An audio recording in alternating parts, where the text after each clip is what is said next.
You're now listening to episode 107 of the Real Estate CPA podcast. Your source for all things real estate, accounting, and tax. Here we reveal our secrets that can save you thousands in taxes, streamline your accounting process, and help grow your business. Stay tuned to hear insightful interviews with industry experts, successful real estate investors, and current clients on what strategies they use to grow their business and how they steer clear of Uncle Sam. Hi, everyone. Thanks for tuning in. Brandon Hall and Thomas Castelli joined here today with Mark Hamilton, CEO, and Ashlee Cabeal, CFO of Hamilton Zanze. Hamilton Zanze specializes in the pursuit, acquisition, and hands-on operations of apartment communities in select target markets throughout the United States. In today's episode, we discuss Hamilton Zanze's approach to multifamily value-add investing, integrating property management, reducing expenses through green initiatives, performing 1031 exchanges as a syndication group, key performance indicators, and much more. Hey everyone, we want to let you know about a new podcast we're releasing today called the Staying Power Podcast. This is a podcast that will explore the challenges business owners face as they grow. Together, Brandon Hall and I ask the tough questions to show you that running a business is not for the faint at heart, but if you have the staying power, you'll overcome your challenges and achieve lasting success. Subscribe to the Staying Power Podcast today on your favorite podcast platform, including Apple Podcasts, Spotify, Stitcher, iHeartRadio, Google Podcasts, and wherever else podcasts can be found. We hope you'll love this new podcast just as much as the Real Estate CPA podcast. However, for right now, we'll jump right into today's episode. Mark, Ashlee, thanks for taking time to come on the show today. Could you give our listeners a little information on your backgrounds? We'll go ahead and start with Mark. Of course, Thomas. Thank you. Once upon a time, way before you guys had feet on the ground, in the early 80s, I was an aspiring writer and thought I would be a university instructor and did some preparation for that. And then it was clear it wasn't going to be a fit for me. And along the way, I had spent some time kind of accidentally in a real estate shop. And when I came back from graduate school, I went back to the same shop. And eventually, the fellow who was my boss at the time and I and my wife started buying small fixer-upper properties in San Francisco in the 80s, which you could still do without going into massive debt. And we just fell in love with it. So for the last 35 years, doing value-add multifamily property has been front and center in my career. And I've been really lucky to work with people like Ashlee and Nicole. I guess you could say I found my true love, and it's been my career for the last 35 years. Awesome. Thank you for the overview. Ashlee, would you be able to share a little bit about your background? Yeah, so mine's a little bit different than Mark. So when I graduated college, I started at a Big Four accounting firm, got my CPA license, and decided to go back to school during the Great Recession because I did not want to be an accounting manager or controller or whatnot. And my dad, actually, when I was looking for my internship between my first and second year, had recommended that I learn about real estate. My dad has long time been an investor in real estate. He has worked with Mark and Tony and Kurt for a long time, actually invested with Hamilton and Zanze in some of the early deals. And so I took an interview and I jumped in and I was an intern, and that was 10 years ago. And here I am. So my dad obviously knew something that I would love real estate, and I truly do. And it's been a journey for these past 10 years. Nice. Could you give us a brief overview of the history of Hamilton Zanze and the first market you were in versus where you are today, both in terms of size and markets? Thank you. So as I mentioned earlier, I cut my teeth in San Francisco, and that lasted for almost 15 years. It became harder and harder over time to find worthwhile things to do in San Francisco because pricing and the cost of getting into an acquisition just kept going up and returns kept going down. And along the way, I decided to start working in Oakland and one other market in the East Bay. And so I'd been doing that for probably 2 or 3 years when the year 2000 came along. And Tony Zanze, unbeknownst to me, whom I did not know at the time, was doing a variation of that with his father and a friend. And, my career was not designed to be a career in finance or investments or one thing or another. And it just ended up being a love affair that didn't stop. And I was really just digging around for opportunities and staying close to the markets and making it work that way. Tony's pedigree was completely different. Tony has a master's degree in real estate from the University of Wisconsin. And before he got that, he worked at Cushman Wakefield. After getting his MBA, he went to work at Northwest Mutual, doing equity and debt. And from there, he ran the West Coast lending office of GE Capital. And from there, he went to REEF, the Rosenberg Real Estate Equity Fund, and certainly had, just off the charts aptitudes, more than everything you'd want from an institutional real estate guy, and aptitudes in finance. As I said, my skill set and disposition were different. Mine was about being very hands-on. And Tony had gotten into this portfolio with his father and another partner, and they were kind of mystified by what it really took to be a hands-on operator and rolling up your sleeves in Oakland. Now Oakland's called Brooklyn by the Bay, but back then it was called Oakland. And, I loved the gritty part of it. And lo and behold, he proposed that we become partners. And as far as I was concerned, it was a dream made in heaven. I thought he was going to be giving up too much career-wise for something that I saw as being speculative. I knew what I was going to do if it didn't work out. I was a little concerned for him, but that was 19 years ago. And just by, blending our skill sets and staying really close to the real estate and being kind of opinionated amongst ourselves about when it was time to move to a different market, to look for better yields, we just gradually started going to other places. And Tony brought one other unique attribute to our partnership that I certainly would never have had. And that was the idea that you could use an airplane to go, you could use a commercial airplane, you could book a ticket on United and go look at real estate. And I don't know that I ever would have done that. And he had spent his career doing that. So when it came time to start looking at other markets, for him, it was just like rolling out of bed. Whereas for me, I always thought I had to have a steering wheel in my hand to do my job. And, we started going to Washington State. And then as other great people came into the organization, we just stayed with that ideology that we were going to work markets hard, one by one, until we could no longer find what we wanted, and then look for the next market. And as we were discussing earlier, that's kind of what we've done. And I'm sure Ashlee will say more about it during this call, but we've just gradually gone east, one metro market or one state at a time. And we have a pretty good footplate at this point. We have meaningful holdings in the central time zone, meaningful holdings in the south, and meaningful holdings in the eastern seaboard. But our ideology has always been about returns, finding returns. How has your investing methodology, criteria changed over time, and what's your approach today? So historically, when Mark and Tony started the company, we were garden style value add shop. So suburban properties, started in the Bay Area, as Mark said, but then started to expand. So that truly is still a big part of who we are, but we've, taken our equity and we've grown, right? So we're on a national platform right now across the United States. We're still looking for value add. That value add may be, a combination of CapEx value add. So we're doing unit upgrades that have direct impact on our EGI. It could also be value add and management upside, right? So Mark, Tony, and Kurt started a property management company back in 2011.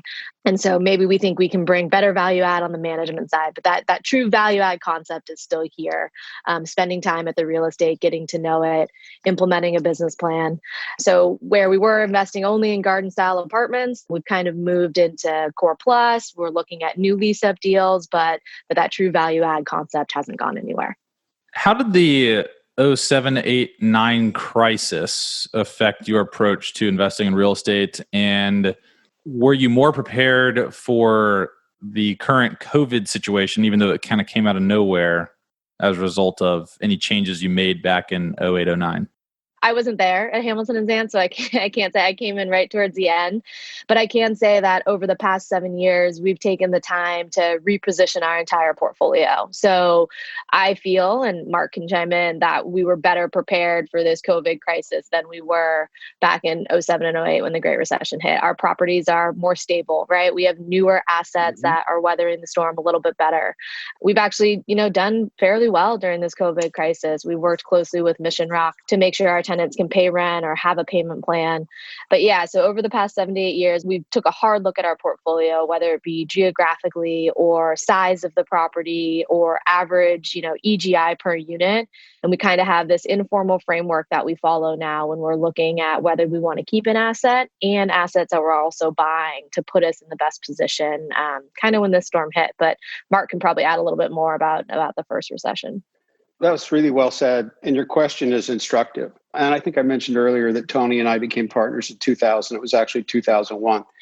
We had the pleasure of sitting across desks from each other on 9/11/2001. And I was a little concerned for his sake. But let's face it, the last 20 years, we've seen a lot of episodes and sometimes cataclysms. In 2001, Tony and I did our first deal. It was a 16-unit building in Oakland that we paid $1,150,000 for. We were really happy to get it. It was kind of the lower edge of the range of stuff that we were working on at the time, but it seemed like a great opportunity. And between 2001, where we did $1,150,000 at the end of that year, and 2006, our deal flow had gone up to, our acquisition flow had gone up to about $350 million. So it proved out the concept of what two different aptitude sets could really bring to an organization and to a real estate shop. And then in 2007, we did the same thing. We did another $350 million. And in 2008, we knew it was going to be different. By the end of 2007, things were getting weird in the debt markets and CMBS were seizing up. And we knew we were going to have to batten down the hatches in 2008. And we did less than half of the deal flow in 2008 that we had done in 2007. We still liked what we got, but obviously we were going to have to make adjustments. And then in 2009, I think in 2008, we did the same number of transactions, same number of acquisitions that we had done in 2007, but at less than half the dollar volume. And in 2009, we did 4 transactions. And we got great deals. But again, things were running thin. And so, we had to learn how to do the nastiness of downsizing a company and laying off, good people who had been really helpful to the organization. And we went from 26 people down to 17. I think that's right. But as Ashlee mentioned, in the years coming out of that, we were very deliberate about what we wanted to do and what we thought we needed to do. And we really doubled down on buying bigger assets, newer assets, more urban infill assets that were going to derive more of the benefit to our organization would be derived from scheduled income. If perhaps we were going to be able to collect lower fees for project management or disposition fees or promotes. But in 2010, 2011, we really shifted hard to more of a scheduled income model. And so at this point in time, as Ashlee mentioned, we've incubated some other organizations with great partners that we have. And Tony and I got a third partner whose name is Kurt Haucooper, and that was in the middle of the 2000s. And we just really gone hard after scheduled income. So we're 50 people instead of 26 people. And so far, it's not a dream come true of a year. But as Ashlee said, we're treading water. We're doing okay. We're stable. And we haven't done any layoffs.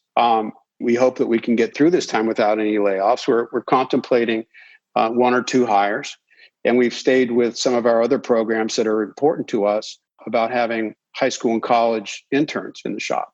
So, it grows you up, right? Downturns grow you up. The scariest one I ever went through was in the early 90s.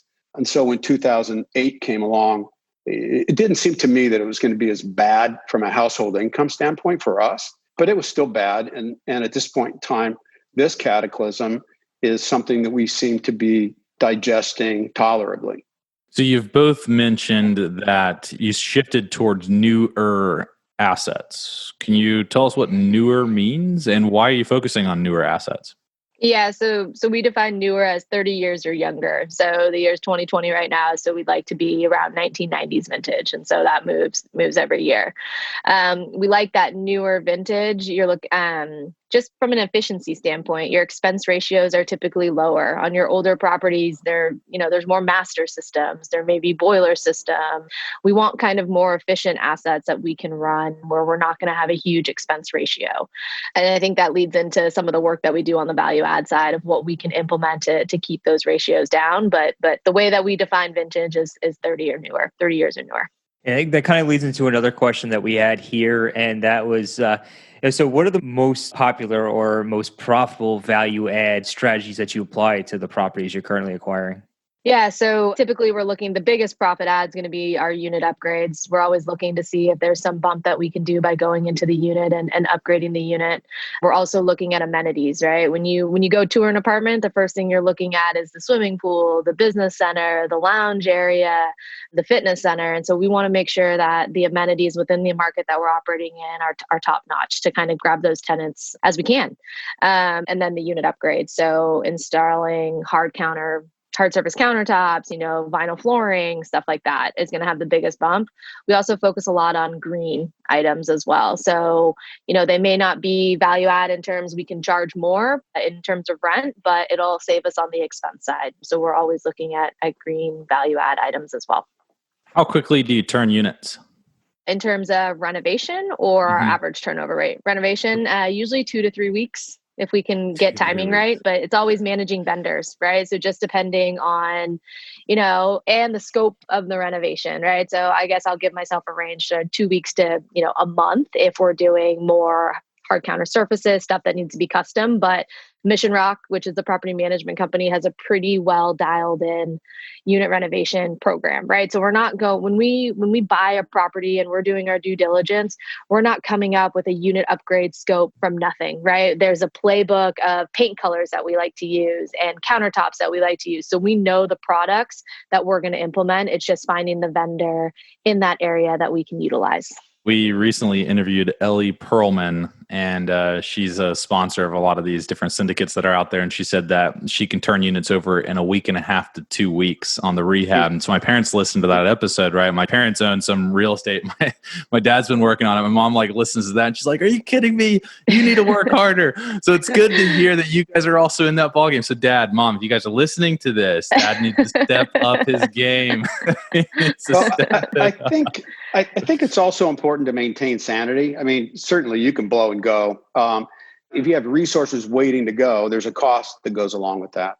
And we found that we benefit by having line of sight as much as possible on virtually every aspect of our business. So while it may, as Ashlee said, it may take us only 2 to 3 weeks to turn a unit, we're going to have an idea of a program that's going to probably run for 18 to 24 months to execute our unit renovation strategy. And the other thing that we try to avoid is, we try to avoid whiplash for the residents. Of course, there's going to be stuff going on when we're doing our heavy lifting and the early going. But I think it's fair to say that we will almost always offer a tentative renewal when their lease comes up. And if they move on, they may not like the new price, but for those that move, that's when we do the unit turns. So I can already hear my parents arguing about the unit renovation strategy that you just mentioned there, but that's good. That'll be a fun Thanksgiving conversation. So you mentioned green components. As you're rehabbing the units, you're implementing these green components. Our question is, do the green initiatives actually save any money? Yeah, so some more than others, right? So LED lighting retrofits have an immediate impact to bottom line. So that I would say that's the best one that we're doing. So any lighting, we're moving towards LED lighting, both in the units and within all the common areas. Other ones that we look at are windows and installations, right? If we're buying an older property and they're single pane windows, we are going to take a serious hard look at installing new windows and sliders because that's going to have an impact. It may not necessarily be to us as the property owners, but it's going to be to our tenants who are paying those utility bills, right? And so the lower we can bring those, more likely that they're going to stay and want to rent with us and there's not huge fluctuations in their water bills. Another thing that we look at hard is water usage. So during our business plan development, we're going to look at the landscaping around the property. Can we add more xeriscaping, more landscaping that's friendly on the water usage sides? And that's going to have an immediate impact for us.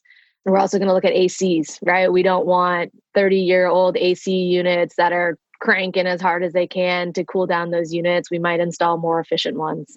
So those are the kind of the big things. It's hard to measure some of the stuff. So LED, I'd say, is the easily measurable one, but the other ones, do have an impact. It's just harder for us to quantify. Well, I was just about to ask you, how do you underwrite all of that? How do you look at a property and say, oh, if I update these components with green components, then I know that I'm going to increase the NOI by X, or I know that my tenants are going to reduce their spend by Y. How do you underwrite that? How do you come to that conclusion?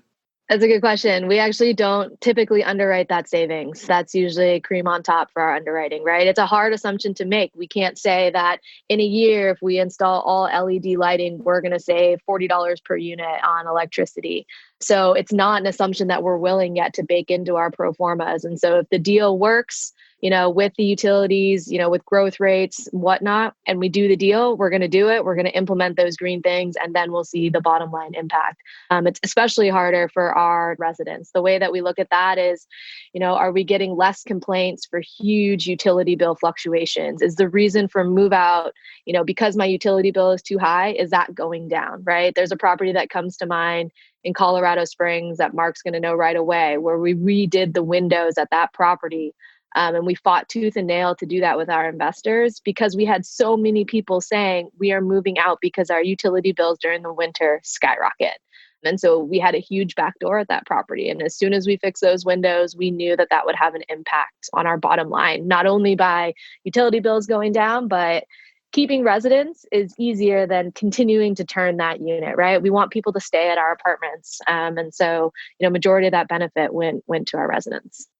I think another way to look at that, and Ashlee was spot on, but I think another way to look at that is, and you probably gleaned this from what she said, is that when we're doing our underwriting going into acquisition, that's pretty fierce and it happens relentlessly. We probably revise the underwriting once or twice a week as new information comes in, and we don't go to sleep at that switch. And so the business plan and the CapEx will be fully baked into each other and into the acquisition. That said, there's usually a little bit of opportunity for tucking some money away somewhere or using savings to pursue the green initiatives. So most of the green stuff is going to be at least contemplated and factored up front, even if it's not priced. She's right. We do like to have some hidden upside if we can have it. But the other thing is that as we go, if we're a few years downhill already from our business plan and something comes up that we want to do, we do our best to manage cash flow, to maintain reserves, to have the wherewithal to do that. And in some cases, like the property that Ashlee mentioned in Colorado Springs, we'd already refinanced that and returned all of the investor capital.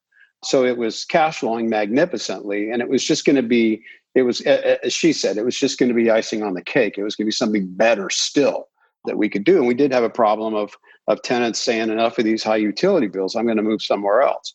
So we spent money to do the windows, and lo and behold, people stayed put and took rent increases, and it was a fantastic success all the way around. Awesome. So kind of switching gears just a little bit, when it comes to property managers, I know you have properties across the country. How do you end up dealing with property managers and develop relationships with the property managers? And also, is it more frequent that you change property management, or do you kind of work with the same groups over and over again? So as I had mentioned, Mark, Tony, and Kurt in 2011, 2012 started along with Pat Hutchison, Mission Rock Residential, which is a property management company that's based in Colorado. So common ownership. They manage all of our properties now. Previous to that, we were using multiple management companies depending on where each property was located geographically. Now that we have Mission Rock, we know we are going to use them as our partner in implementing business plan and managing the properties. And so there's a very close relationship between Hamilton Zanze and Mission Rock. So they are involved from day one, right? They're out there doing due diligence with us on every new acquisition, doing the lease audit, putting together a CapEx plan in conjunction with, our construction team at Hamilton and Zanze. Once the deal closes, that's just when the work is beginning for both our asset management team at Hamilton and Zanze and the property management team. So very close relationships. Our asset managers are working with regional managers in the area, on a daily basis, managing. And so it was really important for us. And we've seen a great benefit in working with Mission Rock, right? Because there is, we're on one accounting platform right now, right? So all of our financials are held in one system instead of different systems, depending on who our management company is. But it's also, they know everything that we do, right? We're all working towards the same goal. They know the business plan. They've helped develop it in terms of building out the CapEx budget. They know what we're looking for in terms of value add.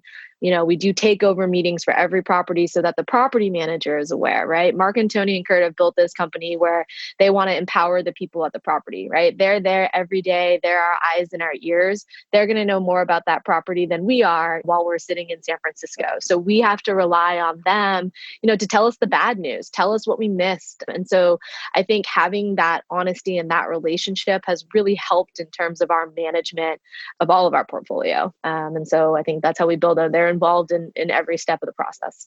It's interesting and instructive to look at it that way.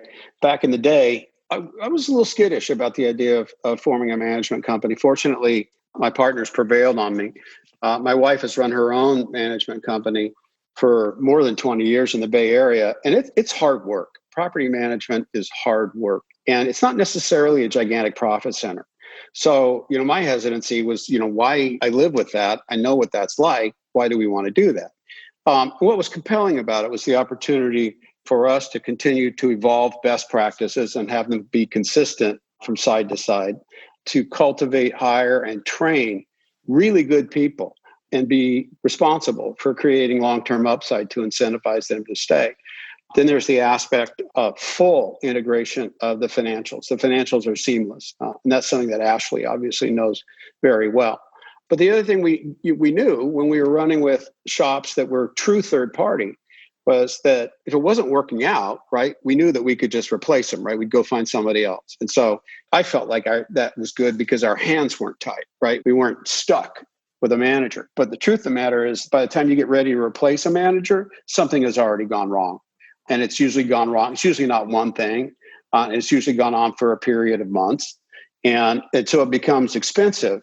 It became very expensive to maintain that prerogative because, as we saw with Mission Rock, when you're really integrated and you have a motivated team and everybody's on the same page, it's just a lot easier to have line of sight. And you don't have as much of a revolving door on your site staffs either, which was a common problem, that some of our best people, the third-party managers, would take them and put them on other sites, and there was nothing we could do about it. So it's just control, and I don't know if it's control, it's influence for sure. And it's definitely much better from the standpoint of sharing information and everybody knowing what the program is. Makes a lot of sense. And kind of just following up on all of that, we understand that usually in the syndication model or in the type of model you guys run, the property management firm usually has the relationships with the contractors and the construction teams on the ground that are going to go ahead and do the renovations and the repairs and the maintenance and all of that. Would you be able to talk a little about how you guys handle those types of relationships? Real estate is a local business. And if you don't throw your arms around that and really grasp it, you're going to have headaches, especially with multifamily. You've got 365 days of lease security on any tenant. And then after that, they can move. You might have 30 days of lease security if somebody's coming up on the end of their lease. So keeping the property well cared for is hugely important. And it's local, right? And so Mission Rock has done an outstanding job of going market by market to build local teams. We provide staff with an opportunity to transplant if they are seeking that. But otherwise, we're recruiting from local markets. So we stay local. And you're absolutely right, Thomas, that those resources are embedded in the minds and computers and Rolodexes of the people who are working in those markets. And so I learned ages ago that having reliable tradespeople, which in that time was mostly subcontractors, but having reliable tradespeople is everything. Because if you have something that needs to get done, you have a need to know that it's going to be done. And I think it was telling that in the downturn, and the last downturn was immediately impactful to top line and was impactful in a negative way to top line for quite a long time. And you can't fight a marketplace. If people are going to pay less, they're going to find a place to pay less. And so what we opted to do was to do our best to keep great people at the sites, to keep the sites well cared for and looking well. And then we met the market. And if the pricing had moved, we met the market because we wanted to stay full. And so by doing that, our NOI didn't really change, certainly it didn't change catastrophically, and it didn't change as much as we might have worried because people didn't move. That's what I'm digressing now, but that's what we saw is that in a scary time, people don't want to move. Unless you give them an excuse to move, they're going to stay put. And so taking care of the real estate is extremely valuable. And Mission Rock has not only a great staff, we've designed Mission Rock so that our portfolio gets extra supervision on the bricks and mortar. We really believe in that. And they have great staff, a great executive team, and great regional teams that take care of that. And I think that's a real area of strength for us. And we're not afraid to spend to take care of the real estate as long as we're getting good value. Absolutely, absolutely. And we do want to shift gears just a little bit. We've talked a lot about relationships, property management, but we are an accounting and tax podcast. So we do have to ask some accounting and tax questions. So what are your favorite tax strategies that you use in your acquisitions and your real estates at Hamilton Zanze? Yeah, so I would say it's probably three. So 1031 exchanges is the first, cost segregation studies is the second, and then cash out refinance will be the third. So I'll start with the first 1031 exchanges. So our portfolio and our platform and our investors, we're a 1031 exchange shop, right? So whether it be an investor is selling a property that they've owned and managed for a couple of years, they don't want to do it anymore, they sell it and they come to us and we place it into a property to execute a 1031 exchange. Same thing when we're selling, within our own portfolio, we're looking to 1031 exchange all of our investors. That money's really sticky, right? A lot of people don't want to pay taxes, but they do want to continue to invest in real estate. So that 1031 exchange money is great for us. So that's actually really interesting because we normally talk to syndicates and they're just like, yeah, we don't 1031, we just sell and then we open up the next deal. Mm-hmm. You guys like embed 1031 into your strategy. How do you talk to investors up front about that? And I mean, I guess I'd be surprised if it wasn't an incredible selling point, because I know that a lot of the limited partners would love to just do 1031s, but they get stuck with this liquidation that they can't do anything with. We're upfront with them, right? So when we're investing in deals, we're communicating this is going to be an illiquid investment for a long time, right? We plan on 1031 exchanging single member ticks, right? So investors who come in, we're not managing that partnership. It's their decision, right? So when we sell a property, it's ultimately their choice if they want a 1031 exchange. I would say a majority of our investors know the strength of a 1031 exchange now, right? And see the benefit. It takes work and there's a lot of nuances with the 1031 exchange, but the fundamental concept of deferring gain and replacing, real estate for real estate, our investors get. So when we come to sell a property and we have a partnership and we have investors who want to cash out, maybe there's, something going on in their life and they want to be liquid, we will cash them out. We will either buy their shares, we'll sell them to another group or whatnot. But besides that, while an investment is active and live, we disclose that it is illiquid, right? We don't plan on cashing out anytime soon. We're going to implement our value add plan and we're a cash flow shop, right? So our investors are looking for cash flow, and the nature of real estate investment is it's passive, right? And so those distributions that they're getting every month from us are tax-free distributions right now, right? So it's just going against their capital account that they have. And if we exchange forward, it's a tax-free exchange forward. And so it's a really, really efficient way for investors to diversify their portfolio. And we have a lot of investors who this is their retirement, right? They depend on those checks and those distributions that we're giving. So it's really important for us to continue to 1031 exchange and grow in that sense. And for anybody who's listening right here, before we go on to the other tax strategies, do you have to be accredited to invest with Hamilton Zanze, or how does that work? You do. You have to be accredited. Yeah. Okay. Yes. Gotcha. Mm-hmm. So second is cost segregation studies. So this comes, right around the time of acquisitions as well. We will engage a third party who will do a cost segregation study for us. And what that does, it allows us to break down our building basis into additional categories. So 5-year life, 7-year life, 15-year life, and then your standard building life. And with the tax code as it's written now, we can elect to take that bonus depreciation. So taking an immediate write-off of that 5, 7, and 15-year classification of assets. And so that has immediate impact to our investors. If they aren't, a real estate investor as defined by the IRS code, it's passive. But if they are active real estate investors, they can take that loss against their ordinary income. So that's a pretty powerful tool as well that we use. And so we order those on every single acquisition now that we're doing. Second is refinancing. So, when we're purchasing our deals, we're a long-term debt shop. So we're looking at primarily 10-year debt.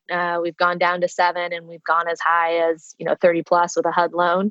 But during, our cycle of ownership in the real estate, we're always evaluating refinance options. And this may come up at the same time where we're looking at sale or any sort of capital event for our property. But if we can refinance after we've implemented our value add plan and we've grown the EGI and the NOI, and so we can size to a larger debt amount, we're going to look to do a cash out refinance. So replacing the debt that we have, cashing out our equity. So there's no more equity left in the deal. So our investors can go invest that in another deal while continuing the cash flow from that property for our investors. So I'd say those are the three most powerful strategies that we use at Hamilton and Zanze. Incredible. Very, very well done. Now, your ownership cycle, how long does that typically last? Yeah, so our average hold period right now in our portfolio is 67 months, so just over 5 years. So again, we put that long-term debt on, but we're continuing to evaluate our property for both, strategic sales. Maybe we're not seeing the benefit that we are in this market that we're in, so we're strategically deciding that we're going to exit this market, and opportunistic sales, right? We've met our business plan, we've exceeded our pro forma. Maybe there's no more value add left, right? There's nothing else to grow that EGI and NOI. And so we're going to sell and redeploy that money elsewhere. So we're constantly looking at our portfolio and evaluating, but our average hold period is about just over 5 years. And what are your core KPIs, your key performance indicators that you're looking at when making those decisions? You've mentioned a couple, but what are you kind of looking at across the board to determine liquidation versus cash out refi? Yeah, so I would say cash out refi, if it kind of meets those parameters, right? It's 30 years or newer, it's over 200 units, it's got $1,000 per month in EGI per unit, and we can cash out refinance, I'm going to say majority of the time we're probably going to make that selection, unless there's other factors. There's always other factors. If we're looking at a property that we've met our 5-year pro forma, we do 5-year underwriting on all of our assets. If we've met our pro forma metrics, and we can get the investors the IRR and the multiple that we communicated, and it's ready for us to move, right? It's prime for a set, and this has been a seller's market these past couple of years, right? So, and we can redeploy, we will do that. So, our investment committee is going to look asset by asset because our ownership group is different, right? And every asset is different. And so it's not some box that we fit it into, like check these 5 things and we're automatically going to sell. It's a conversation and a discussion and a lot of analysis that goes into that decision. And we're also going to look at what are our options for exchanges, right? If we sell, where can our investors go? You've mentioned EGI quite a few times. Do you mind explaining what that is, how it differs from gross rents, and why it's important? Yeah, so EGI is just effective gross income. So that's just all the income from the property. So rent is obviously a big component of that, but there's other things. There's, utility bill backs that's built into EGI. There's other income. So, damages, app fees, all that other stuff. So we kind of look at it as a bottom line EGI number for all income that we're collecting at the property. And so that informal metric that we're looking at is $1,000 per unit for all income that's coming into the property. And we like that benchmark because that's typically the vintage, area, location that we want to be invested in. Nice. When it comes to building relationships with your lenders, with your investors, could you just talk about the importance of building long-term relationships with these key parties? Yeah, so for our lenders, especially our transactions team is constantly in contact with our lenders. It's really important that the lenders understand fully our business, right? We are doing, syndications on every property. We're doing tenant in common interest on every property. It's not the most straightforward way to own real estate. So our lenders are our partners, right? They need to understand how we're going to own the property, how we're going to implement our business plan so that we can get the best loan products that are out there for us. So we are now, preferred borrowers for both Fannie and Freddie. And, a lot of that comes from the relationships that we've built with the lenders that we're working with. So that's really important. I'll let Mark answer the investor side because, it started off as friends and family, and we still look at Hamilton Zanze as a friends and family shop. Well, I think one thing that's going to appeal to really all the investors is they don't have to sign on the debt. If you're a cash investor, as Ashlee mentioned, we take exchange proceeds, we take cash investment, people invest from their retirement accounts, and likewise. But that's a question we very frequently get when someone is getting ready or when someone is getting acquainted with us. And it's, do they have to sign on the debt?